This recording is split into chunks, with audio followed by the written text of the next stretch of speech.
You are listening to Coast AM. Hello there. I'm Connie Willis. You can find my work outside of here at conniewillis.com. I'm going to start up that podcast. You hang in there. I know some of you are just so nice about that. You're like, well, when are you going to start it again? That's the best compliment, even if you're angry at me, that I could possibly get. So thank you so much for that. conniewillis.com is where you can go. We are talking with Frank Feschino Jr. You can find his work at flatwoodsmonster.com. He's also on Facebook. He's got a group and a regular Facebook under the Flatwoods Green Monster Museum as well. You can learn more. And you got a couple books out, the Braxton County Monster, which, by the way, there's an updated and revised edition. He does that every 3 weeks, I think, because he honestly does find out new things constantly all the time. Oh, back there. And also the other book, what was it? Shoot 'em down. What's the other book? The Flying Saucer Air Wars in 1952. Okay, and these all tie in together. You can, I was about to give your phone number out. I'm sorry. I won't do that. I won't do that. Now, okay, so we're talking about the Flatwoods Monster. I had to cut you off again. The people of all ages, by the way, now's a great time to look at the website if you haven't, to see the pictures. You know, I know a lot of you are driving out there, so I understand. Do not do this. But the pictures really coincide with what he's talking about right now that he's put on our website. And I really like it because you have drawn what I know that the witnesses have told you, but man, it puts you right there. It puts you right there in what is going on. Thank you for that. Well, what's cool, Connie, talking about that illustration is I have a rare interview I did in the mid-'90s of Ailey Stewart Jr. Ailey Stewart Jr. was the co-owner of the Braxton Democrat paper with his dad, and he is the one, through his attorney, who actually broke the Flatwoods story to the world through the press. Oh. Okay? When I went up to North Carolina and I met Stewart, I actually stayed there for a whole weekend. And I brought lots of my notebooks, and I had about 10 pounds of research, and I dragged all this in the house, took it out of the suitcase, and I set it down. This is just a little backstory thing. And we got in, it was about midnight. He showed me to my room. I woke up about 7 o'clock in the morning from that trip, and I said, "Oh, Lee, you got up early." He said, "Frank," he says, "I never went to damn bed. I've been sitting here reading your research all night." Well, anyways, he gave me this interview, nice, Connie, which was phenomenal, and he filled in all the pieces. And that illustration I actually had started working on in the mid-'90s, which is the book jacket cover. And he took the original painting and he set it up on the couch in front of him, and he was staring at it for a few minutes, and he started critiquing the area. He says, "Frank, back then," he says, "what you didn't put in there," and nobody had told me this, he said there was a little pear orchard with trees in the back to the right-hand side of the second field, which is the gully, and there was more brush here, and the woods were here, and this was different, because when I started going up in the early to mid-'90s, quite often the landscape had changed. So I sat down with him, and we did sketches, and then when I came home, I'm like, oh, God, now I got to repaint this painting over again. And that went on quite often by talking with the different witnesses. So I never put the final glaze on the painting for years until it was all down pat. But well, I know in one of those pictures there's, and I don't want to get that story yet because I want you to get back in to give the main stuff before you get into some of these other more details, because I know there's something on that tree that you went later and found out, that there were marks and evidence that these things did happen by what you found on that tree, if I remember correctly. But let's go back to where we stopped. Do you remember exactly? Yes, you were talking about Flatwoods Monster. Okay. So we have Kathleen May. She was the mother of two of the boys in the group, Freddie and Eddie. And we had Neil Nunley, who was a 14-year-old boy, Teddy Neal, 13, Eddie was 13, Freddie was 11, Ronnie Shaver, he was 10. The The one kid who joined the group who wasn't on the school playground, he was a little kid called Tommy Heyer, and he kind of tailed at the end when he saw the commotion of what was going on at Mrs. May's house. He joined the group. I actually talked to a couple witnesses a few years ago when I was up there who came to one of the Flatwoods festivals, and he and a bunch of other kids went up to the May's house, and they chickened out at the last minute, and they left. And this guy eventually was a newspaper reporter and had a small newspaper. And he said it was probably the biggest mistake he ever made in his life. Because it was a world-famous story, and I chickened out, and I went home, and he missed the whole damn thing. He was right there, man. Opportunity. Yeah.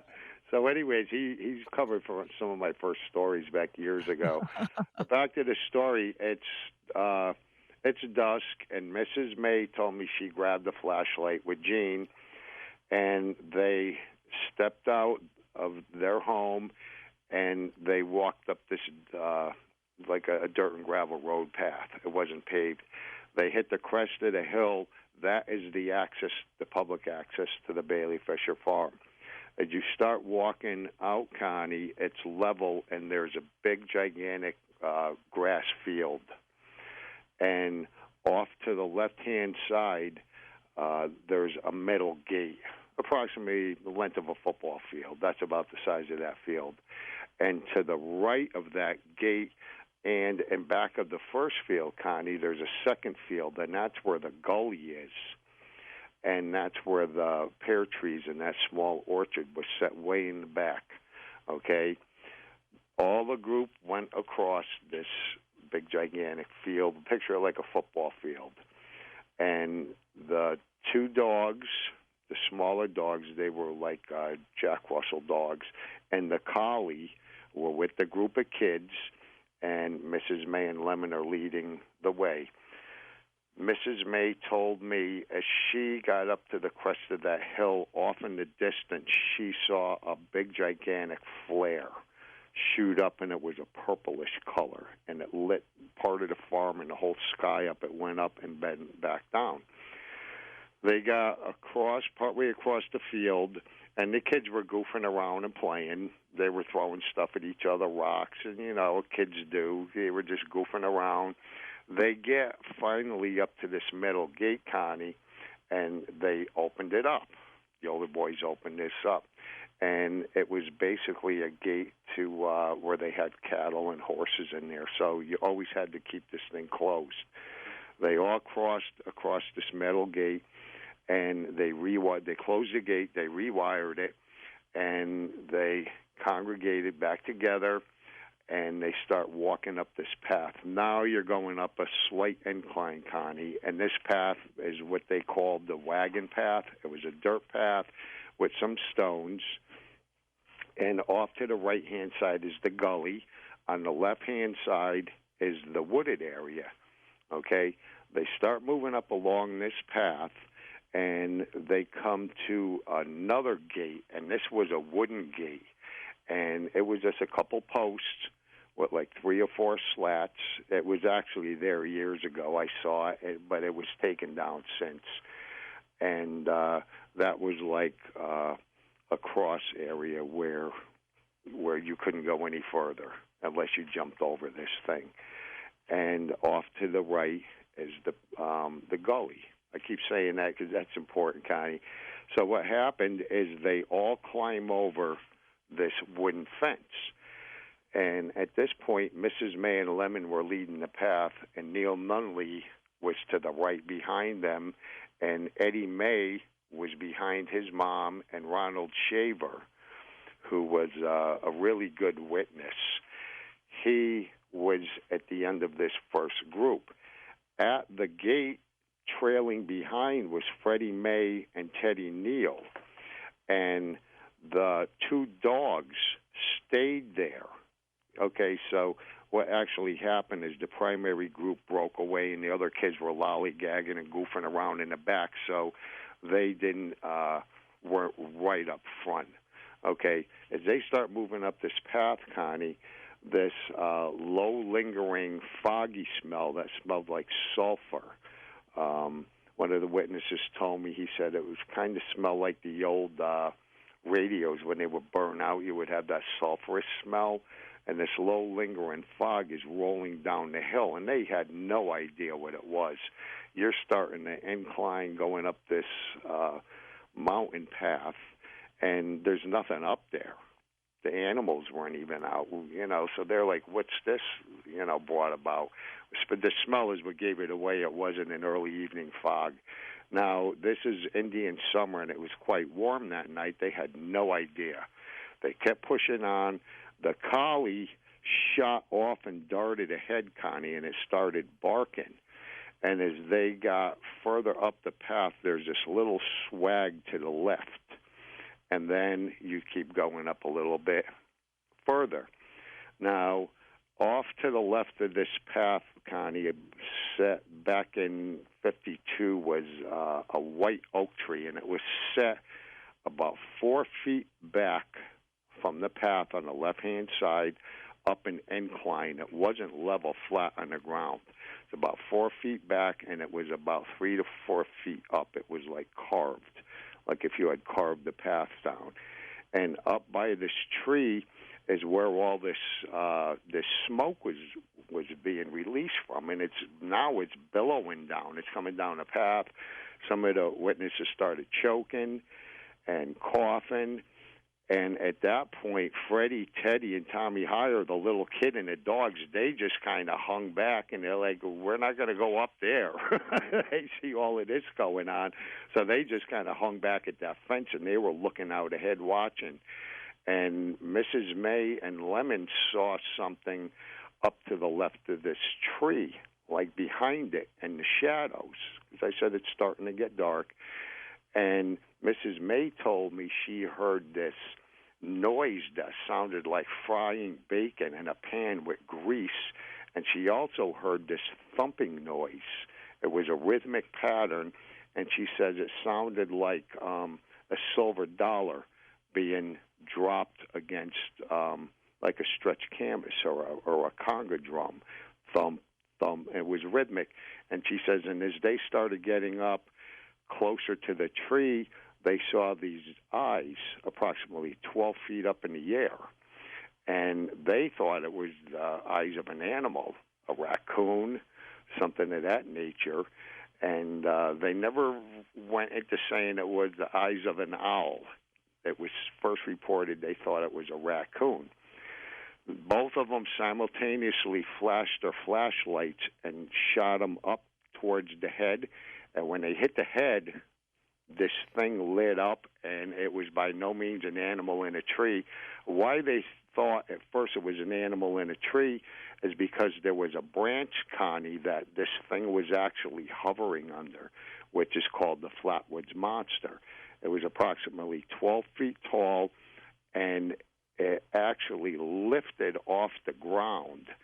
And this is what the source of this fog and smoke was. It was part of a propulsion system. It was shooting out of the bottom of this thing.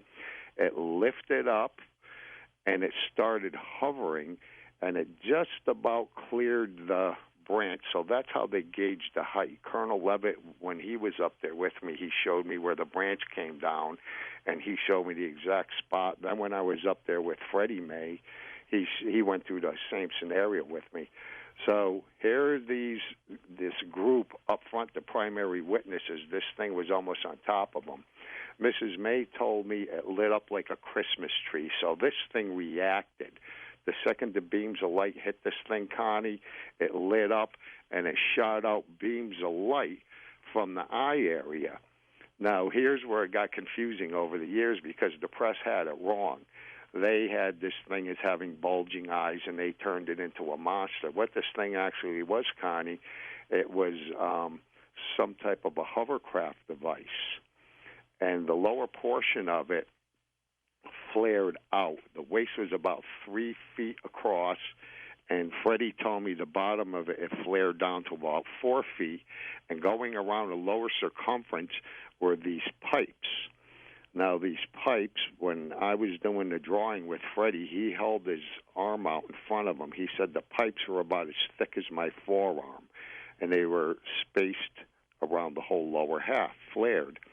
The upper half of it had tapered, and when it got up to the shoulder area, they were what was called antennas.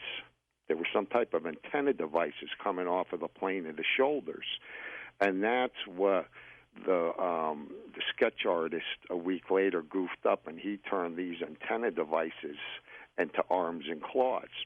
Where the head area is, Connie, it was a big, gigantic cowl that was black, almost like a hood, okay? Within this outer helmet, which was black, was a big, gigantic helmet, and the helmet was red. This helmet had portholes for eyes. Freddie told me, and his mom told me, when the thing reacted to them, it lit up from the inside, and it started glowing, and beams of light had shot out through the portholes. So this thing is actually a machine, Connie, and when it reacted, it lit up.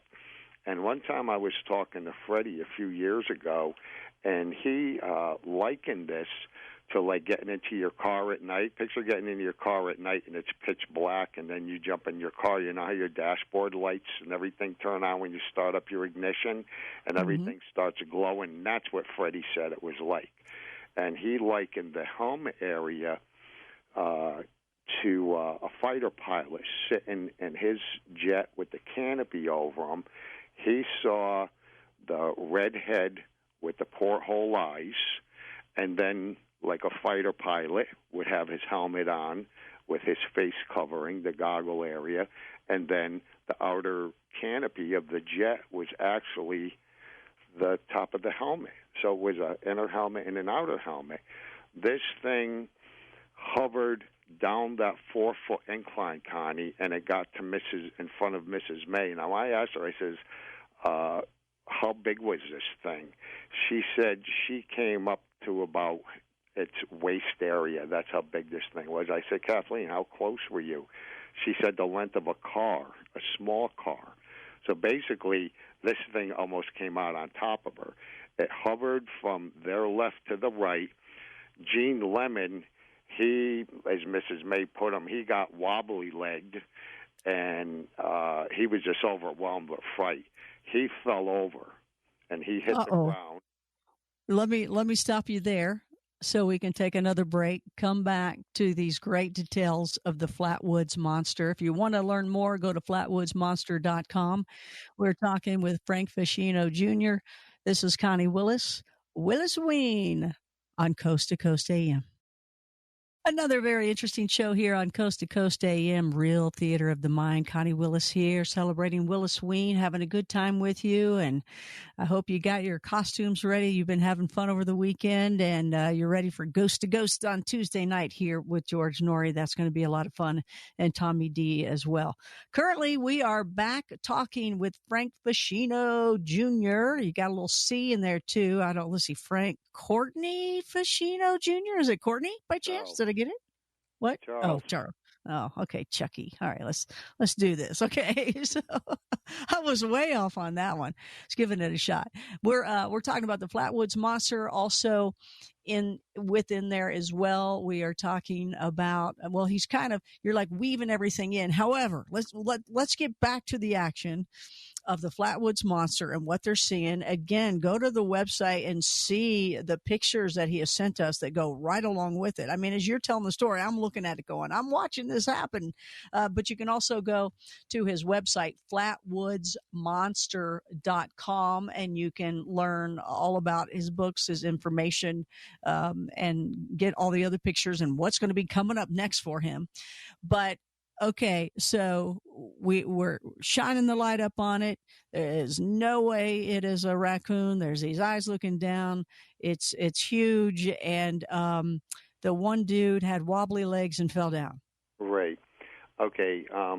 When they sighted this thing, Connie, when they first thought it was the eyes of a raccoon or a possum or some animal, they thought it was on this branch, and this branch actually came out across the path, and then it came down to the right of the path. And when I was up there with Colonel Levitt, he told me that you could just about reach up as it tapered off to the right-hand side, and you could just about reach up and touch the leaves on it. So that's how they gauged the height of this thing. It was actually sitting there, Connie, and it lifted up, came down to the right, and it moved in front of the witnesses. Now, the beams of light weren't that strong, but Mrs. May and the witnesses had told me they shot out from behind these portholes. Now, the outer helmet that was black, that was shaped like the ace of spades, Freddie and Mrs. May said it had like a glass barrier in front of it. It wasn't open. It had a glass barrier. And Freddie, who saw it from a distance, from the wooden gate, it was really cool, Connie, because when I was doing my illustrations and working with the witnesses, Mrs. May saw this thing right up close, like about 12 feet away. Freddie saw the whole thing unfold in front of him. You know what I mean? So we have different points of view. That's how I was able to do that illustration, which was really great. So this thing is moving in front of Kathleen. While this is going on, this thing was squirting out like a grayish-black oil all over the place. It was some type of a leak. And because Mrs. May was the closest, she said this oil splattered. Remember I told you it was making the noises and hissing? The witnesses said this thing seemed to be really hot, like it was burning up. And this oil was spewing out all over the place. It hit the front of Mrs. May's clothing. Now, she was a hairdresser back in the day. And back then, Connie, she had her little suit with the matching hat, she told me, and that's how they would dress in the 50s. When she was cutting hair, she had a uniform. And she said her hat got splattered with oil, and it hit her in the chest, and there was all oil down through the front of her. Some of the kids had this oil splattered on their faces. It got in their hair. They were a mess. They really didn't even have time to scream. When Gene fell over, Mrs. May said he wasn't too long in getting up, but when they got up, they got a good look at this thing. Another witness said that what the Flatwoods machine was actually doing is the head was wavering from left to right. Do you know what I mean? And one of the researchers said it's back in the day, Ivan Sanderson. And when he interviewed the witnesses about a week later, he said that it sounded like it was looking out in the field for something. Now, what had happened, Connie, is when the boy saw the craft laying up in the back, it actually hovered over the trees and dropped down onto that bald spot. Between the point where the kids ran to Mrs. May's house and got up to the farm and encountered the monster, the craft had actually relocated because it was glowing. Witness Jack Davis said it was obvious. Thing was sitting up on top of a mountaintop on that flat plateau, and you could see the lights glowing through the whole forest area. What it did, Connie, is it hovered and relocated and sat in back of the farm where the pear trees were. It didn't want to be obvious, so just logic, let's move back into an area where we're not going to be readily seen. When the craft touched down in there, the Flatwoods Monster actually left the craft, and all of these years of what were called skid marks, which were left in the grass, you have to picture that gully field, Connie, the grass was about 3 to 4 feet high in parts. Stewart told me that it was about waist high in some points. Well, what happened is the propulsion system from this Flatwoods Monster had actually cut a path. After the craft touched down, it left a pressed-in area, which was evidence. And as it left and it went across the field, up the gully, up to the path, and went and hid behind a tree, it left a path. And Stewart, who was up there the following morning investigating, he said it was very powerful. There were rocks flipped over upside down. So you have to picture it was like a big, gigantic leaf blower holding it straight down to the ground that was 4 feet wide, and it cut the path through the grass. And then When the encounter happened, this thing went back across the path, hovered into the field, and it made a parallel path following it back to the craft, like walking to and from your car in the snow. You're going to leave a path back and forth. That's what this thing did. But when, back to the story, when this thing came in front of Mrs. May and it splattered the oil on her, and the kids, they said they all got a good look at it. They got a real good look at it, scared them half to death. They turned around, and they all headed back down the field. They ran down the wagon path, and Mrs. May told me, she says, she was so scared, she says, I hurdled that 4-foot fence in one leap, like she was in the Olympics. 32-year-old lady running. She says, I outran all the kids. She says, I was the first one back over that, and she says, I jumped it like a hurdler. That's how scared they were. The rest of the kids got up to it. They jumped over. Freddie and the other couple kids and the dogs, they had the head start because they never passed over that second gate, and they all ran back towards the house. Freddie and Kathleen told me later they were so scared they scaled and went over that big metal gate. They didn't open it. They all climbed up and they went over it. A couple of the smaller kids climbed through it. So these kids were pretty terrified. And once they got over that, they ran back across the field. The first field, they went back down the incline of the driveway on Depot Street, and they all ran into the house. And that's when the pandemonium really started affecting them. Mrs. May called up the local sheriff's department, and the sheriff wasn't in at the time. He was actually out looking for a crashed airplane, and it wasn't an airplane whatsoever. It was another UFO. And there was UFOs seen, and it's well documented, all over Braxton County that night. Some of them were crashing.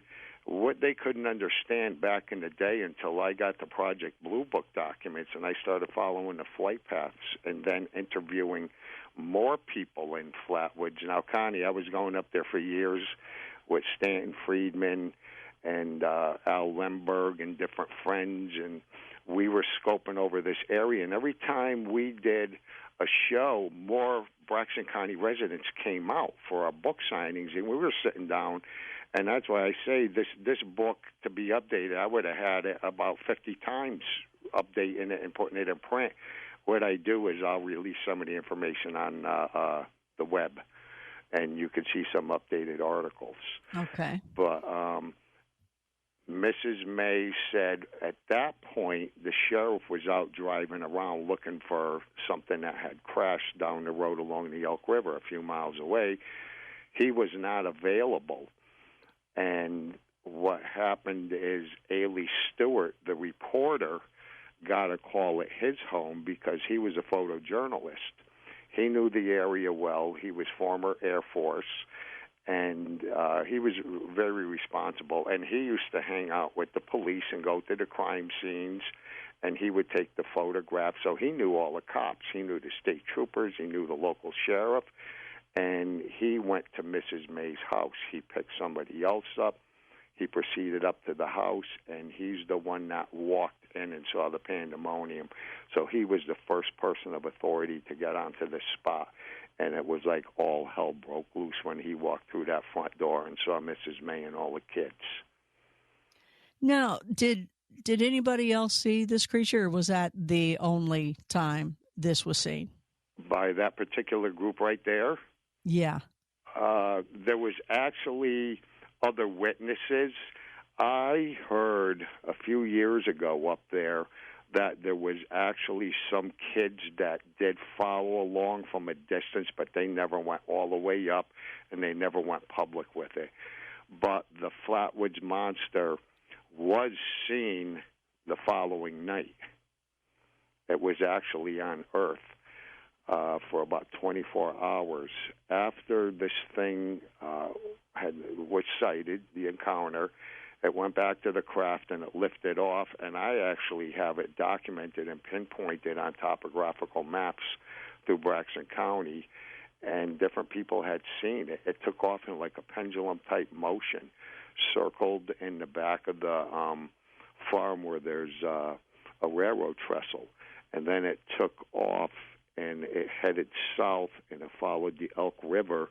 And later that night, which was about a half an hour, the encounter happened about 8 o'clock. About 8:30, the thing crash-landed in a place called Frametown. And it landed on property of James Knobb. Franktown. Come on, Frank. Yep. Followed it back to James Knobb. Yep. Okay, so it's all about you there. Okay, let me ask this. A lot of things I've experienced, you see a little craft, and yet you see bigger entities, and you're like, how, are they together? Or is there a way that this big thing came out of that small thing? And we've seen, and we've, some of us have learned through experience too, that these entities that we see that are huge, there's also these intelligent orbs. And so there's been a lot of encounters, stories, witnesses, experiences that these big entities can turn into that little intelligent orb, and then they go into those ships, and it's like, oh, that's how they can fit into those ships. Was there anything like that? Was the ship that they saw, the saucer, big enough for this, huge hovercraft machine? Well, it actually wasn't a saucer shape. Okay. Oh. Okay. It was shaped like a gigantic egg, okay? Oh, no. It was an egg-shaped object, and the blunt end was forward, and the tapered end was towards the rear. Now, that's a good point, Connie, because I wanted to get an idea of how big this thing was. Yeah. And Jack Davis, who I interviewed, and he's the one that actually drove me around Braxton County and Flatwoods and took me to the points where you go up these craggy little one-way roads, and then when we got to the top and stepped out, he says, Frank, look across there. And I looked, and he's like, can you see where it landed? I spent a lot of time with Jack running around. He was like my tour guide. And Jack saw the craft coming in. He saw it from another part of town. And he owned a car garage, a repair shop. And I stopped in one day, and he was on some downtime in between repairs.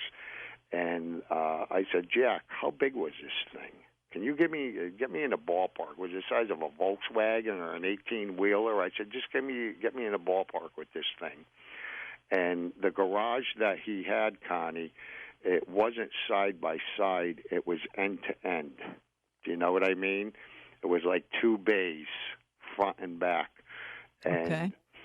He had finished working on a car in the back, and he looked around the shop, and he said it was about the size of this two-car garage end to end. And I said, so what would you estimate it at? And he said it was probably about 14 to 16 feet high and about 32 to 36 feet long, and it was shaped like an egg. Oh, man. I've seen some pictures of an egg that people have gotten on trail cams. Mm-hmm. And that was the same thing, that was amazing. That was seen over Washington.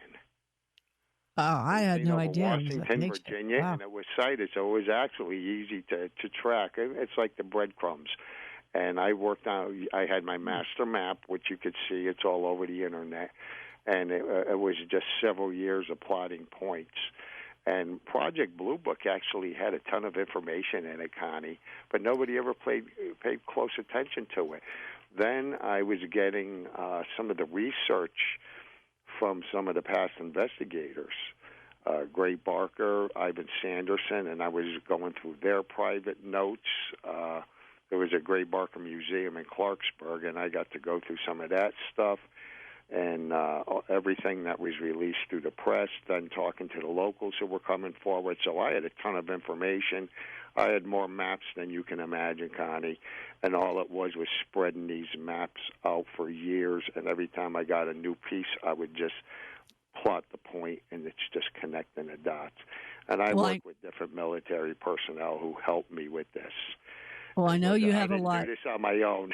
I know, and you have a lot more information. We're going to take some calls because people want to ask you some questions, so we're going to do that. But I know we still have more story to tell, and I certainly want to know. Give me a quick yes or well. I'll wait. I'll ask you when I get back. There's no way you can give me a quick answer on what I'm going to ask you. So um, we'll see how all this all fits together. Summer of 1952, the summer of the saucers, man. And you know, he said saucers, so I'm thinking saucer, and he goes, nope, egg shaped. Holy cow. More to come. Stay with us. Willis Wing and Connie Willis here, along with Frank Feschino Jr. on Coast to Coast AM.